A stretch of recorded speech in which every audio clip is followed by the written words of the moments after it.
Alright, let's talk about property. And no, not your neighbor's annoying dog or that rusty swing set. We're talking about stuff that actually matters.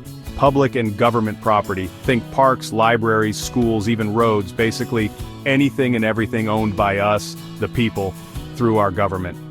Now you might be thinking, John, why are we talking about this? It's boring. And you'd be right, it usually is. But stay with me, folks, because this stuff affects all of us, every single day. We use these spaces, rely on these services, and ultimately, they belong to us. But here's the catch. Just because it's ours, doesn't mean we can just waltz in and claim a park bench as our sovereign kingdom. There are rules, regulations, and a whole bunch of legal mumbo-jumbo that dictate how this shared ownership actually works.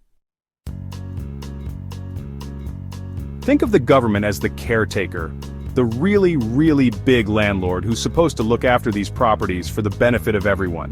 They're not supposed to be selling off national parks for a quick buck or turning libraries into luxury condos, although some days. This idea, this vital principle, is called public trust. It means that the government has a responsibility, a duty, to manage these assets responsibly and make sure they're accessible to all of us, not just a select few.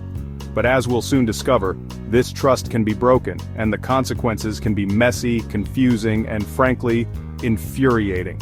And that brings us to the curious case of one Montel Alexander Bowman. Now, I don't know what you were doing in 2023, but Montel Alexander Bowman was busy allegedly trying to forge documents to claim ownership of a government building in Washington, D.C. That's right, folks, this dude thought he could just waltz in with some phony papers and say, "This courthouse, yeah, it's mine now. Find a new room, Justice." The audacity, the sheer chutzpah is almost admirable if it wasn't so damn illegal. Bowman's case shines a light on a very serious issue: the vulnerability of public property to fraud, deception, and people who clearly missed the memo on how ownership actually works. This wasn't just some harmless prank either. Bowman's alleged actions had real consequences, tying up legal resources and undermining the very notion of public trust. Section 4. Forgery. More than just a signature, it's a big fat lie. Before we go any further, let's break down this whole forgery thing. In the simplest terms, forgery is just a fancy word for lying with a pen. It's creating a fake document or altering a real one with the intent to deceive. Think of it as the con artist's favorite tool, a way to manipulate and mislead for personal gain.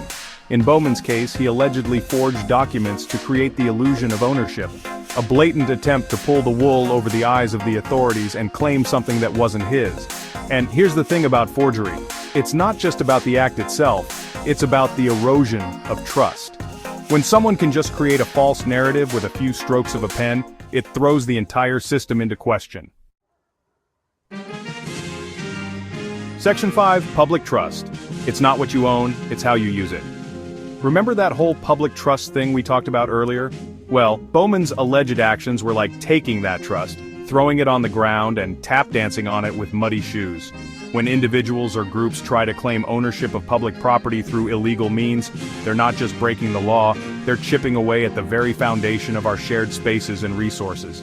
Public trust relies on the government acting responsibly, and individuals respecting the shared nature of these assets.